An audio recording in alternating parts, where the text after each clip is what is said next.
Mesdames et messieurs, bonjour. L'INHA et le Château de Fontainebleau sont ravis de vous accueillir ici pour la 6e édition du Festival de l'Histoire de l'Art. Merci d'être venus nombreux pour assister à cette conférence sur le rire de Goya. Je vous souhaite une très bonne conférence. Sachez que votre intervenant présentera juste après cette conférence à midi son livre. C'est au vestibule Serlio, c'est-à-dire juste en face. Voilà. Très bonne conférence. Bonjour, merci beaucoup de l'invitation. Au moment où j'avais reçu cette invitation de parler au Festival d'Histoire de l'Art à Fontainebleau, thème principal le rire, pays invité l'Espagne, je pensais qu'une conférence sur Goya, artiste espagnol, ayant travaillé lui-même sur le thème de l'humour et du rire, serait bienvenue. Alors, c'est ce que je voudrais vous présenter aujourd'hui. Pratiquement, la question la plus importante, c'est la suivante. Quelle est la place du rire dans l'œuvre de Goya, qui est une œuvre foisonnante, extrêmement riche, pas toujours comique, mais le rire a une place importante. Quelle est vraiment sa place et quelle est la place du rire de Goya dans un contexte de la théorie du rire, de l'histoire du rire en général. Et comme point de départ, j'ai pris un des autoportraits de Goya, ou peut-être une copie d'un autoportrait de Goya, qui le représente regardant vers le spectateur à travers ses lunettes, un regard un peu étrange, scrutateur, fixe, très attentif, portant aussi un détail assez spécial.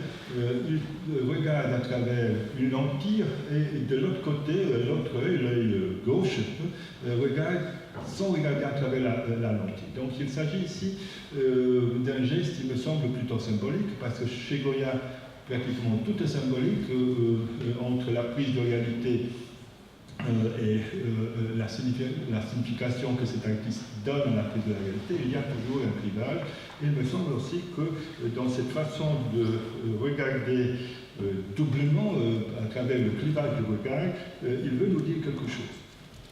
Il veut nous communiquer, il me semble, quelque chose de la dualité de sa personnalité, une dualité qui se manifeste à plusieurs niveaux et que je vais essayer de suivre à travers son œuvre.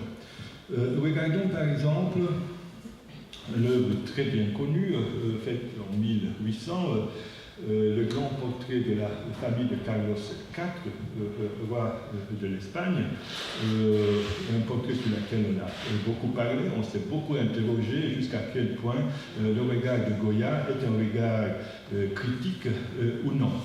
On voit l'artiste peut-être un peu difficilement parce qu'il est dans l'ombre au dernier plan de la représentation à gauche devant son chevalet en train de peindre, en train de regarder vers le spectateur derrière la famille royale. Quel est le rôle, quelle est la signification de cette place un peu spéciale que Goya se donne lui-même dans une représentation qui se voulait célébrative, mais en même temps qui n'échappe pas à certains griffes, disons, d'humour ou d'un réalisme très cruel sur lequel on a beaucoup parlé d'ailleurs dans la littérature.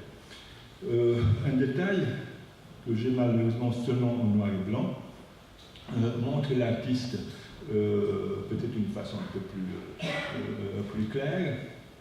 On peut déceler aussi le fait que pendant le processus de la création de l'œuvre, il aurait pensé à se représenter avec des lunettes. On voit ici la trace d'une d'elles. Il les a effacées dans un second moment pour plusieurs raisons. Quelles pourraient être ces raisons? On peut en réfléchir. Premièrement, un artiste portant des lunettes dans un portrait royal, c'était déjà quelque chose de spécial. Donc il y a eu cette pensée de cibler son regard à travers les prothèses agrandissantes de l'air, et puis à un certain moment il en renonce. Il n'en renonce pas néanmoins à sa position marginale. Il se trouve derrière la famille royale et ce regard fixe dans cette physionomie pratiquement sans des grands accents, il n'est ni triste ni gai, il est neutre, fait partie, il me semble, d'une stratégie assez typique de l'homme de cour, et il était homme de cour à l'époque, homme de cour, une stratégie déjà définie par Gratian, par exemple, au siècle précédent, la prudence. Donc l'homme de cour doit être prudent, doit se retirer, regarder les choses à l'envers, dire et pas dire, et lorsqu'il dit, le dire d'une façon qu'on comprenne ce qu'il dit sans vraiment le comprendre. Donc il s'agit d'un jeu assez complexe. Ce n'est pas pour la première fois que Goya se représente dans un grand portrait de groupe. Il l'avait fait auparavant, au moment où il avait réalisé le portrait de l'enfant Don Luis. Le voilà, c'était comme un grand exercice à travers lequel il s'est préparé pour des exploits majeurs. Donc on est une quinzaine d'années auparavant. Vous le voyez, Goya aussi, se représentant, mais d'une façon étrange aussi, pas derrière ce modèle, mais dans une position de soumission, de marginalisation, avec cette option assez étrange de son corps, qui lui permet de voir en même temps cette scène plutôt domestique de cette famille princière en exil, scène domestique, de soir, de nuit peut-être, on joue aux cartes, on converse, etc. Mais le peintre est là, il fait partie de cette grande famille.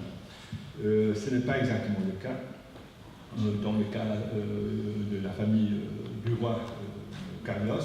Il n'est pas de la famille, il est un peintre et ici il entre en dialogue avec la grande tradition de l'autre projection du peintre dans le tableau monarchique tel que Velázquez déjà l'avait soumis au public espagnol au XVIIe siècle.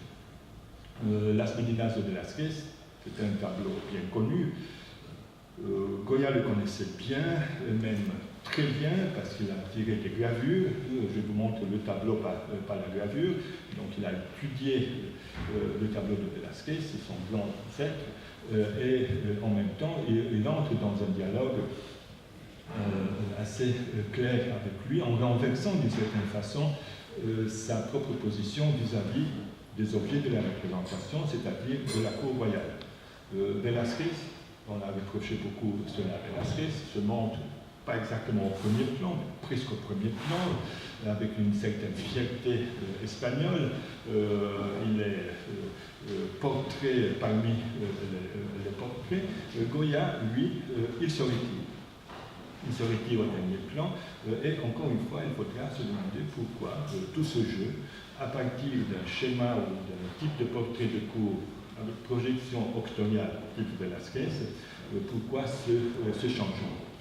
Et il me semble que pour bien comprendre ce changement, il faudra aller un peu plus profondément dans la mentalité, dans l'art de Goya, et s'arrêter par exemple à son œuvre, justement à ce que cet artiste fait les mêmes années, donc à la fin du XVIIIe, début du XIXe, donc autour de 1800. Le tableau est daté de 1800, mais en 1799, Goya publie, donc une année avant le portrait royal, il publie sa célèbre série des Caprices. Comment est-ce qu'on peut comprendre cette quasi-contemporanéité entre les Caprices, cycle de satire sociale, cycle carnavalesque, où les valeurs se renversent, où tout le monde, est critiqué en profondeur. Comment est-ce qu'on peut comprendre donc cette quasi-contemporanéité entre les Caprices et la famille royale, et comment est-ce qu'on peut comprendre la position de l'artiste lui-même vis-à-vis de son œuvre, de son rapport à l'œuvre.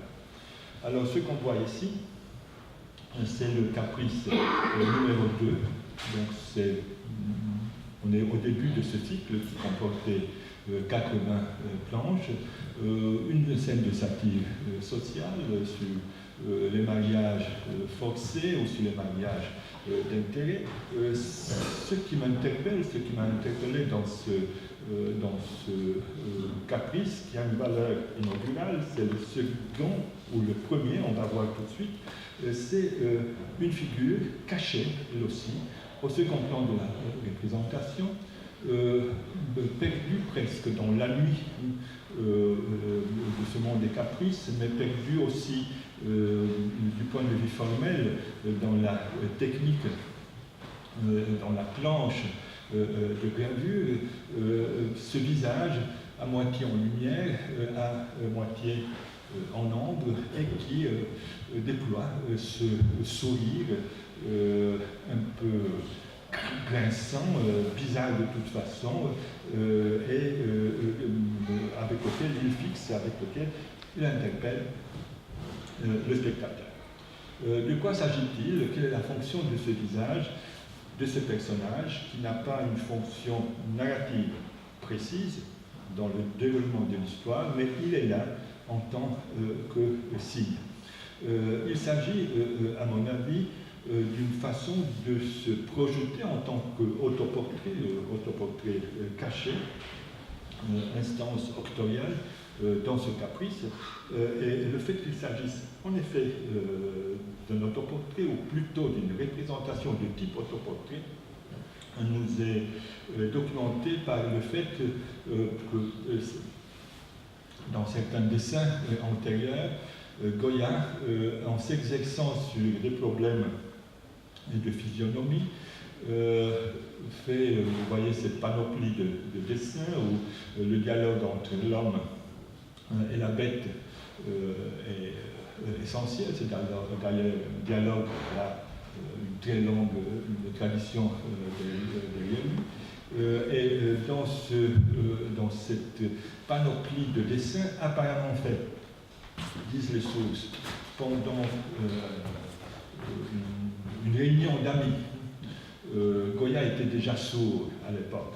Il était là, il assistait aux conversations et probablement il s'est amusé en exagérant, en changeant les physionomies de certains des participants à cette tertulia, donc à cette conversation. Mais il y a aussi cette tête ici. Une tête, disons, qui montre son visage d'une façon symétrique, regarde le spectateur avec cette bouche fondue ici, voilà, qui a à son tour tous les éléments d'un autoportrait. Donc il saurait intégrer dans cet éventail d'expressions et de dialogue en bête. Il n'est pas lui-même caractérisé en tant que bête, mais avec une charge très claire. Une charge qui rappelle ce qu'il fera un peu plus tard dans les caprices, mais en même temps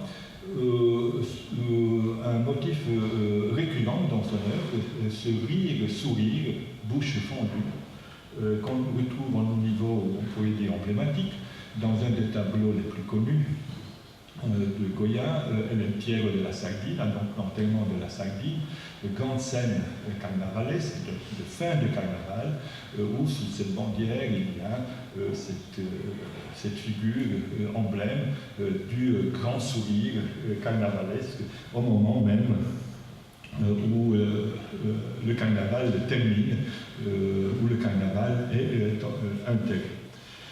On entre par là dans cette problématique Goya et le carnaval. C'est d'ailleurs un problème sur lequel j'ai travaillé beaucoup. J'en vais parler aujourd'hui aussi, mais peut-être sans trop insister. C'est d'ailleurs le thème du livre que j'écris avec mon épouse, Le dernier carnaval, Goya, Sade et le monde à l'envers.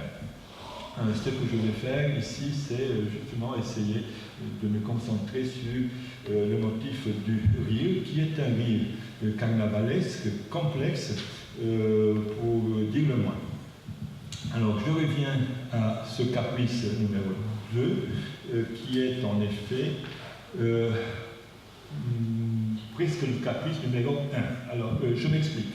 Les choses deviennent un peu plus compliquées, mais peut-être aussi plus intéressantes. Alors, vous rappelez sans doute les caprices, il s'agit de 80 planches mises en vente en 1799. Le frontispice des caprices, vous le voyez à gauche, nous présente Goya, l'auteur.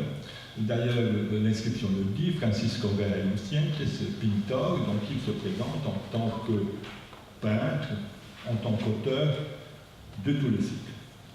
Ce qui est étrange, c'est un élément sur lequel on a peu insisté dans la littérature sur Goya. C'est le fait que cette première planche, ce frontispice, est numéroté 1. Voilà. Il y a 80 caprices, dont on pourrait dire le premier caprice est celui-ci. Donc le frontispice lui-même, un frontispice autoportrait, est déjà un caprice. Et je voudrais m'arrêter un peu sur la signification de ce fait. Donc l'autoportrait frontispice de Goya, avec cette expression tellement caractéristique, dans un demi-profil, chapeau haute forme, mode en principe, en général importé d'au-delà des Pyrénées, donc il se montre comme éclairé, comme intellectuel influencé par les idées qui viennent depuis la France, à travers la mode, mais il faut s'arrêter aussi sur sa physionomie étrange. On voit seulement un œil, ou les paupières baissées, un œil qui jette un regard oblique vers le monde, cette bouche désabusée, une expression plutôt, on peut dire, grosso modo, triste. Alors, si on prend en considération que le caprice numéro 1, le frontispice, nous représente l'auteur de cette façon, et que dans le caprice numéro 2, scène narrative, il se projette avec ce grand sourire, il y a déjà tout un questionnement qui peut s'ouvrir. Les caprices, vous le savez peut-être aussi, ont bénéficié, à part les inscriptions que Goya lui-même a tracées en bas de chaque planche, de ce qu'on appelle dans la littérature de spécialité les commentaires. Il y a plusieurs commentaires de ces caprices où il essaie, lui, ou ceux qui ont écrit des commentaires, essaient d'éclaircir quelque chose qui reste encore peu compréhensible dans la figuration elle-même. Alors, un des commentaires du frontispice, du premier caprice, dit « El autor del mal humor y de gesto satirico ». Donc, l'auteur de mauvaise humeur et de gestes satiriques. Ça veut dire quoi? De mauvaise humeur et de gestes satiriques. Alors, pour ce commentateur qui était Goya ou quelqu'un à côté de Goya, si je me rappelle bien, c'est le manuscrit du Prado, donc le commentaire du Prado, il y a au moins 4 commentaires importants. Vous voyez donc dans le frontispice de l'humour, mais en même temps de la mauvaise humeur, de la bonne humeur, de la mauvaise humeur. Donc c'est déjà quelque chose d'assez complexe. Par contre, si on suit un peu ce même raisonnement, même si les commentaires ne reviennent pas, le second caprice, donc je vous montre seulement en détail, montrerait l'auteur de bonne humeur ou de seulement de bonne humeur, même si un peu de mauvaise humeur dans cette bonne humeur n'est pas exclue. Alors les choses se compliquent. On peut entrer plus profondément dans ce monde nocturne des caprices. Alors je vous transporte directement au caprice numéro 30, que voilà. Pourquoi les cacher? Les inscriptions ont toujours une façon de dialoguer avec les vices. Cette fois-ci, c'est probablement le vice de l'avarice qui est visé. Ce qui m'intéresse, encore une fois, dans le contexte de cette thématique du rire de Goya, c'est, vous l'avez sans doute deviné déjà, un des personnages, celui-ci, voilà, celui-ci, qui a presque la fonction d'un maître de cérémonie. On ne sait pas exactement qui c'est. Il rit, il regarde le spectateur, il fait un geste démonstratif, il nous introduit dans l'image. Il n'est pas au même niveau narratif que les 4 autres personnages. C'est un introducteur, un commentateur, une figure bizarre, et encore une fois, bouche fendue, en train de rire. Un détail montre aussi l'extraordinaire capacité de Goya d'intégrer ce genre de figure techniquement dans la planche, avec ces traits extrêmement rapides, à travers lesquels il crée le personnage, son habit, il le fait fondre et en même temps le différencier du fond. Alors voilà ce personnage qui ne se place pas à une grande distance de cet autoportrait beaucoup plus caché, beaucoup plus obscur, beaucoup moins évident du Caprice numéro 2. Donc on a une première représentation pictoriale, l'autoportrait signature, Goya, peintre, avec ses commentaires de mauvaise humeur, de bonne humeur, gestes satiriques. Caprice numéro 2, cet autoportrait rieur, et puis au centre même des Caprices, ce maître de cérémonie, comme je l'appelle, qui est lui aussi Goya, dans une position tout à fait spéciale. Position tout à fait spéciale si on considère qu'il se trouve au centre des Caprices, et si on considère aussi le fait qu'il faut le considérer dans le contexte de cette grande construction pas très simple qui était les Caprices. On a toujours essayé de donner un ordre, une structure, un rythme à travers l'interprétation des 80 planches, mais c'est difficile de le faire. De toute façon, il y a certains repères, et un des repères, il me semble, est justement celui-ci.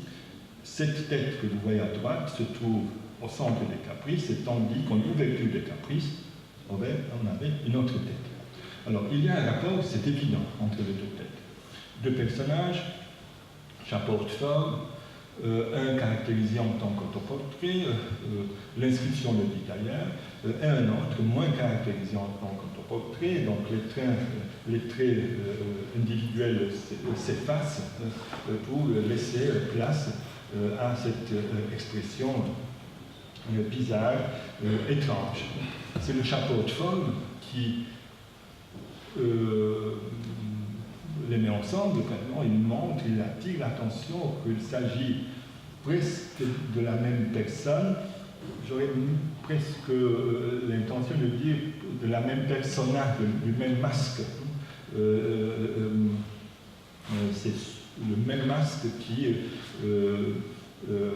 ponctue le caprice numéro 1 et un des caprices centraux, le caprice 30. J'entre un peu plus maintenant dans le travail de l'historien de l'art, qui n'est pas seulement spéculatif, donc le travail de l'historien de l'art est spéculatif, mais aussi documentaire, fait d'attention, des discours sur le détail, d'interprétation contextuelle des détails. Alors aussi pour vous convaincre que je n'invente pas, je dis voilà, il y a chapeau de forme, numéro 1, chapeau de forme, caprice 30, donc c'est Goya. Donc c'est comme ça. Donc vous ne devez pas me croire seulement si je le dis, je vous prie de me croire seulement si je peux vous le démontrer. Alors j'essaie de vous le démontrer. Et je le démontre à travers un regard dans le laboratoire même de Goya, le laboratoire des dessins. Alors tous les caprices sont précédés par des dessins, et on sait très bien étudier les dessins d'un artiste par rapport à l'œuvre finie nous permet d'entrer dans son laboratoire, de percevoir son propre esprit critique, de voir comment il s'est positionné vis-à-vis de sa propre pensée, quelle a été l'évolution de sa pensée. Et dans ce cas, heureusement, on dispose d'éléments visuels, pas écrits. Alors ça, c'est aussi important. Donc l'historien de l'art travaille avec le visuel. On est habitué en histoire de l'art aussi. Si on a aussi un texte qui nous dit quelque chose, on croit le texte tout de suite. Parce qu'on dit encore dans une culture logocentrique, donc ce qui est écrit, c'est croyable. Ce qui est seulement figuré, bon, là, il y a toujours une image d'ambiguïté. Est-ce qu'on croit la figuration, on ne la croit pas. Mais si on arrive à reconstituer des contextes un peu plus sommés, le processus interprétatif mené surtout à travers l'analyse des images devient plus convaincant. Alors voilà de quoi il s'agit. Bon, il s'agit de ce dessin dans lequel on voit presque les mêmes personnages, le même schéma, la vague, le personnage qui se tient vers la gauche, derrière lui. On voit aussi ce que j'ai appelé le maître de cérémonie, voilà, celui-ci avec son geste, avec son sourire, mais sans chapeau de forme. Sans chapeau de forme. Le fait que Goya ait ajouté un chapeau de forme seulement dans la phase finale, est un acte, d'après mon opinion, porteur d'une certaine signification. C'est un ajout à travers lequel il a voulu dire quelque chose de plus par rapport à sa première pensée. C'est une pensée figurative qui permet un agencement, la création donc d'un discours, d'un fil qui nous porte du premier autoportrait, celui de mauvaise humeur, mais de gestes satiriques, à d'autres représentations intégrées comme celle-ci. Donc des signaux qui apportent donc des éléments justement de similitude et de répétition assez importants. Bien.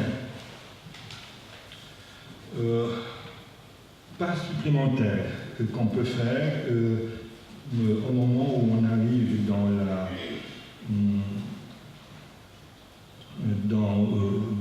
ce contexte, de s'interroger encore plus sur la signification du rire de Goya et de la représentation du rire. Alors ici, ma voix a été vraiment préparée d'une façon extraordinaire. Il y a un jour ou deux dans la même salle par la conférence de Martial Guétran qui a fait un extraordinaire survol sur l'iconographie du rire entre Léonard de Vinci et Duchesne de Boulogne. Donc le contexte est là, si vous étiez là, il y a des choses déjà connues que je ne voudrais pas répéter. Donc je m'arrête sur la représentation du rire de Goya, sa signification et son contexte culturel. Alors, au moment où Goya s'apprêtait à réaliser ses caprices, il y avait en Espagne une réflexion sur les passions de l'âme et sur l'expression des passions de l'âme dans la tradition de Charles Lebrun, que vous connaissez tous, et l'auteur le plus important, c'est l'auteur d'origine basque, Fermín Séklik-Kossak, c'est un nom assez difficile. Et je vous montre ici la planche de ce Lebrun espagnol, qui justement à la même époque réfléchit, mais avec, vous voyez, avec les moyens du théoricien, dans la grande tradition des expressions de passion qui vient d'ailleurs, avec les moyens du dessin, sur la représentation du rire. Alors, il me semble que la similitude entre l'approche de Goya et celle de ce manuel est évidente, même si Goya n'est pas un auteur de manuel. Goya est un artiste, donc il va beaucoup plus loin. Mais regardons pour l'instant le manuel. Alors, ce que cet essai sur les origines et la nature des passions de Séklik-Kossak nous dit. Alors, je vous donne une citation. Ce mouvement, il pense au rire, sera exprimé en haussant les sourcils vers le milieu, tandis que les yeux deviendront obliques, presque clos, et regardant légèrement vers le nez. On est ici dans la tradition de Charles Brun, avec cette description très ponctuelle justement de cette topographie du visage dans l'acte de rire. La bouche, continue-t-il, la bouche sera entrouverte en laissant voir les dents effendues vers les oreilles. Les commisules obliques formeront les rides dans les joues desquelles se gonfleront en faisant les yeux paraître enfoncés. Le teint sera rougeâtre, les narines ouvertes, les yeux humides jusqu'au point de lâcher quelques larmes. Ça c'est intéressant aussi, les yeux humides, donc on rit, mais on peut pleurer de rire. Alors ça c'est déjà quelque chose d'intéressant. Au point de lâcher quelques larmes. Celles-ci n'ont pas la même origine que celles causées par la tristesse et par conséquent n'altèrent pas les traits du visage de la même manière que le fait la tristesse. Alors la comparaison entre le rire et les pleurs, la tristesse, la gaieté, vues comme des expressions extrêmes, opposées et ressemblantes en même temps, jouissent d'une très longue tradition que Goya semble vouloir approfondir bien au-delà des suggestions qui lui viennent de traiter sur l'expression. Je m'arrête sur sa démarche qui transcende, il me semble, la simple glose autour de la représentation des passions de l'âme, tel que le manuel le faisait, pour viser en vérité, à travers cette projection, cette multiple projection octoriale, deux attitudes complémentaires devant le monde. On le sait bien, la tradition de ce motif, chère à la philosophie morale, remonte jusqu'aux origines même du genre satirique, puisque c'est le même Juvénal, pour citer une des autorités, celui qui avait donné pour figure tutélaire de ce genre les figures contrastées. On a parlé, je pense, aussi dans le cadre du festival, aux figures contrastées et dialectiquement opposées d'Héraclite en larmes et Démocrite secoué de rire. Et depuis la Renaissance, lorsque Maxime Fissin avait ramené dans l'actualité le célèbre couple de philosophes jusqu'au XVIIIe siècle, cette dialectique tristesse-dérision fut soumise périodiquement à un travail d'adaptation et de modernisation. Donc Goya signe une des extrêmes. Alors, je m'arrête un peu sur cette riche iconographie qui s'élabore au XVIe siècle pour continuer au XVIIe, voire XVIIIe siècle, où il y a des autoportraits même en Héraclite ou bien en Démocrite. Chaque siècle réactualise ce couple symbolique dans lequel serait impérieux de voir, et serait impérieux de voir quelle est la modalité spécifiquement goyesque, c'est ma question de l'aborder. Il me semble qu'une citation, donc je vais faire appel à un texte de l'époque, une citation choisie parmi une multitude d'exemples possibles, pourrait illustrer d'un côté la permanence de ce motif, en ouvrant de l'autre côté une fenêtre sur le milieu culturel à partir duquel Goya aurait pu développer sa propre réflexion. Alors, après vous avoir montré un des possibles couples, il y en a plusieurs, Héraclite pleurant, Démocrite riant, je reviens à mon couple, au couple goyesque, en vous citant un écrit espagnol de la fin du XVIIe siècle, Félix Lucio Espinosa y Malo, Vida de los filósofos Demócrito y Heráclito. Alors, je vous donne seulement une citation, en traduction française, du misérable siècle en cours, pleurer dignement à son temps, Héraclite et Démocrite, prudents, du même siècle, en même temps se moquer. Deux affections contraires produisaient en deux personnes une unique cause, et devant les mêmes symptômes, l'un pleurait et l'autre riait. Ainsi, dans notre siècle présent, raison de pleurs, il y en a autant pour rire. Voilà un des discours binaires, je dirais,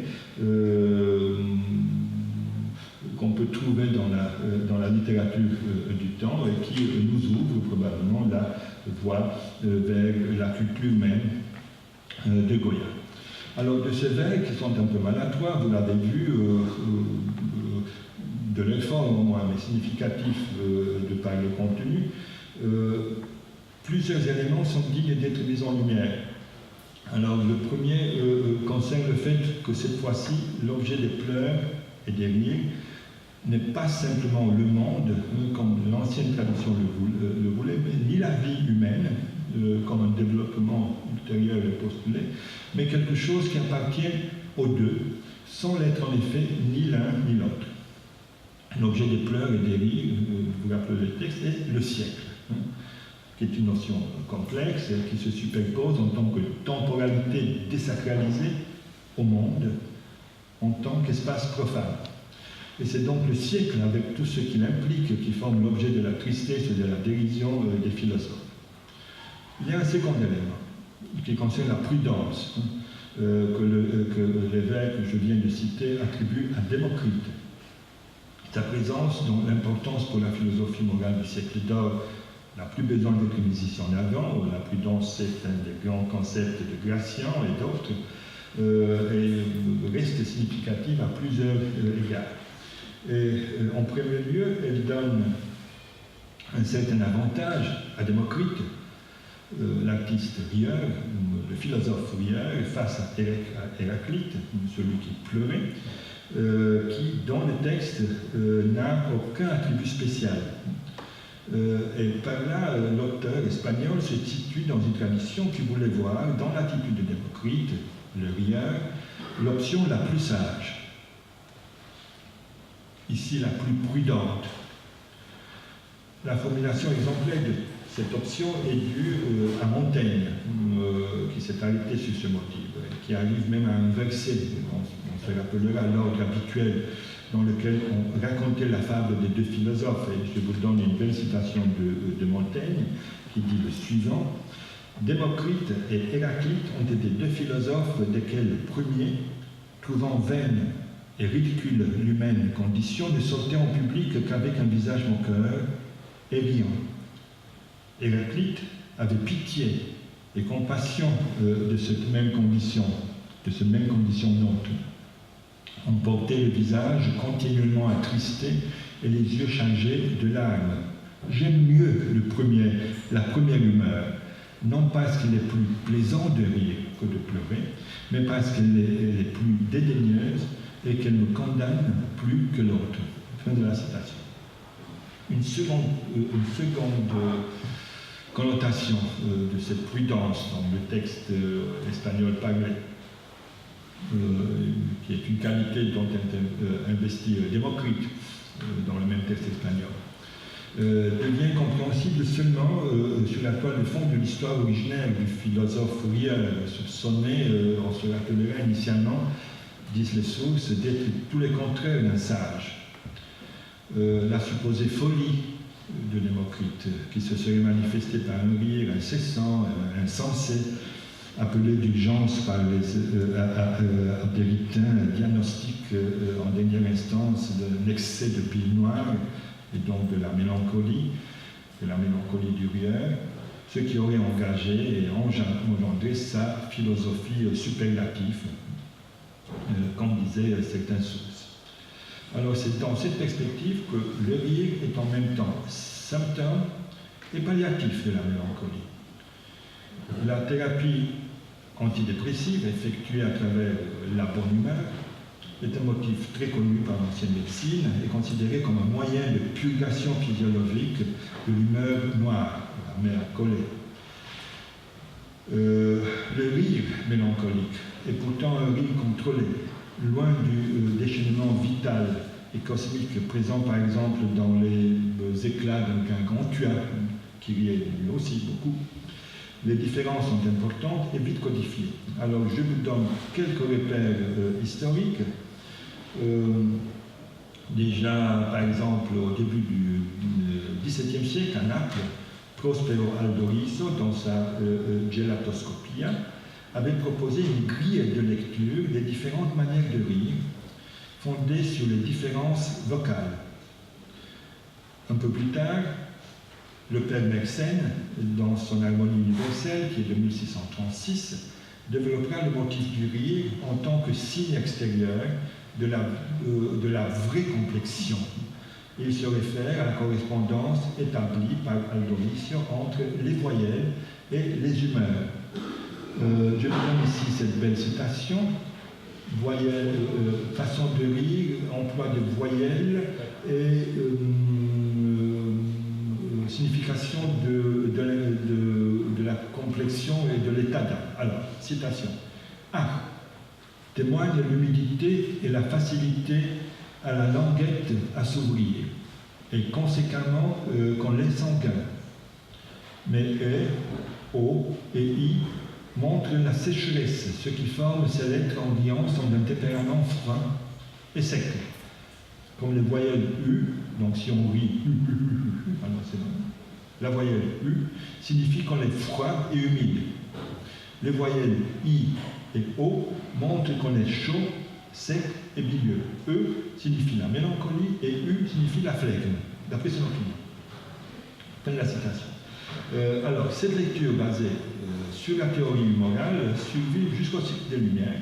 Elle sera mentionnée avec des légères modifications dans le plus important écrit du XVIIIe siècle consacré au rire, qui est le traité des causes physiques et morales du rire de Louis Poincet de Civry. Mais seulement pour mettre sévèrement en cause un certain écrit qui distinguait, il y a ici un peu de polémique, les tempéraments des hommes par le manière de rire, le i, selon ce traité burlesque, marque les mélancoliques, le les bilieux, le les flegmatiques, le o, les sanguins. Et à lui d'ajouter, cite encore une fois, l'auteur de l'écrit ne fait point mention du rire des fous. Il faut croire qu'il entendait à toutes les classes de rire et qu'il n'y avait jamais analysé le sien propre. Alors, Goya, revenons à Goya. Alors, Goya, quant à lui, ne semble pas se laisser intimider par le processus désenchantement auquel l'ancienne physiologie du rire était soumise à son époque. Elle préfère utiliser encore la théorie des correspondances et des analogies pour mettre en lumière la nature atrabienne de ces éclats. Aucune possibilité de confronter avec le sanguin de Gargantua, c'est pas ça, qui marque le triomphe vital du principe carnavalesque qui renouvelle le monde périodiquement. Le rire de Goya se manifeste par des signes optiques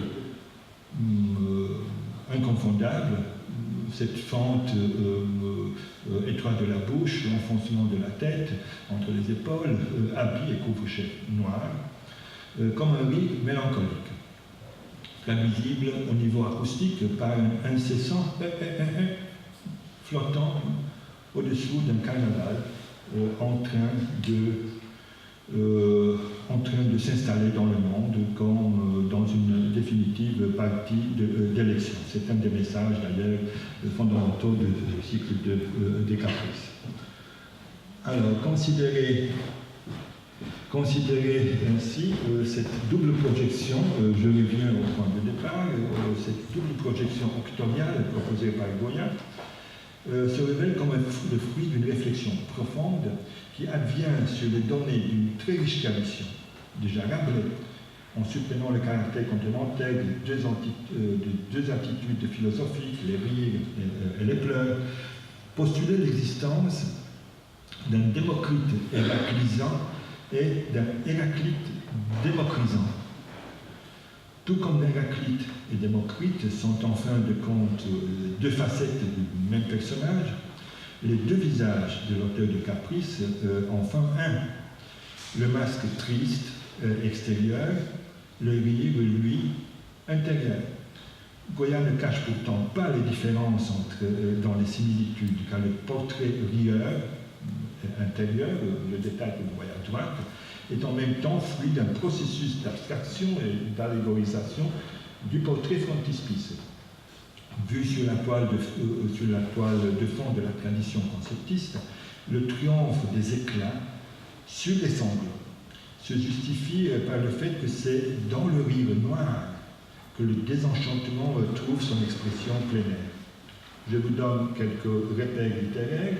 Un certain Antonio López de Vega déclare dans son dialogue philosophique Heráclito et Demócrito de nuestro siglo, on est à la fin du XVIIe siècle, déclare le suivant: en donnant la victoire au rire de Démocrite, je suis d'opinion des meilleurs auteurs, tant anciens que modernes.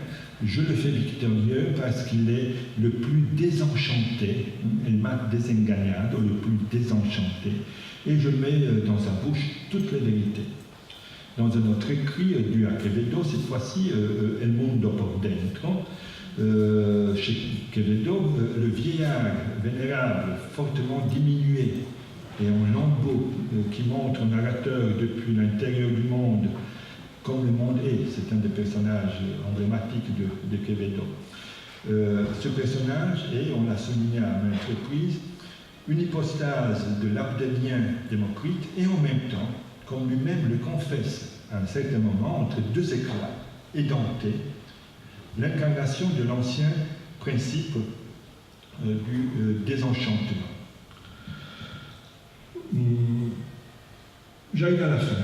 Quelque chose de l'éloquent portrait réalisé par Quevedo persiste dans ce que nous croyons être l'un des tout derniers autoportraits de Goya, réalisé à l'exil à la fin de sa vie.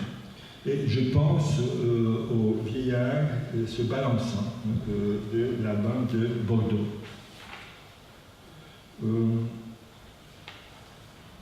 Affiché, qui affiche d'un côté cet inconfondable sourire goyesque et de l'autre côté les haillons du terminal maître des enchantements dont parlait Quevedo.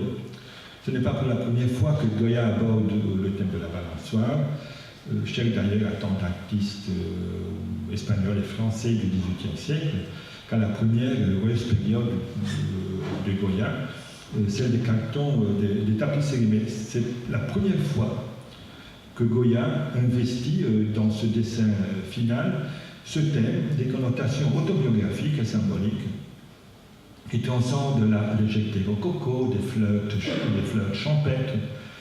Dans le plus important traité espagnol du XVIIe siècle consacré au jeu et au ludisme, l'auteur, Rodrigo Caro, met en rapport le balancement avec l'effet de renouvellement en tant que métaphore de l'oscillation entre terre et ciel, et en tant qu'allégorie de la vanité de toutes les choses de ce monde. Pierre Gassier, qui était le grand spécialiste dans les dessins de Goya, dans cette étude fondamentale sur le dessin de Goya, souligne d'une façon très suggestive la valeur de ce dessin, le vieillard se balançant, et je cite Pierre Gassier. Il dit le suivant: la corde n'est accrochée à rien, et le vieillard se balance au-dessus du rien, comme s'il était projeté dans le néant, sans commencement ni fin. Fin de la citation. Dans une gravure plus tardive, réalisée seulement après la mort de l'artiste, mais sur la base de ses dessins, le vol de l'escarpolette se projette sur un ciel sombre, peuplé d'esprits fantastiques, au-dessus d'une forme indéfinie, d'un contour bizarre, peut-être un continent vu depuis le ciel.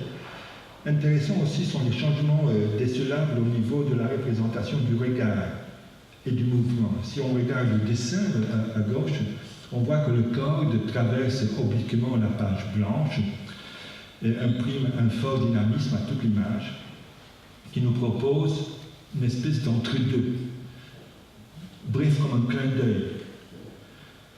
La disparition de ce vieillard, au-delà des limites de la représentation, est donnée comme imminente.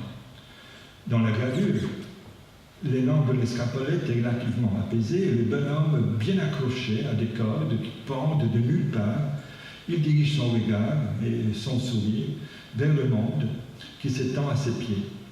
Dans le dessin, en revanche, c'est nous qu'on le regarde, c'est de nous qu'on rit. Le rire est, en dépit de ce léger mais significatif changement de direction, le même, dans le dessin tant que la gravure.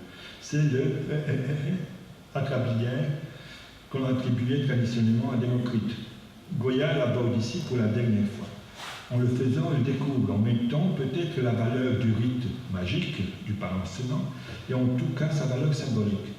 L'oscillation perpétuelle entre le haut et le bas, entre ici et ailleurs, entre le ciel et la terre, fait du jeu enfantin de l'escapolette un emblème de l'existence en général et de celle de Goya en particulier.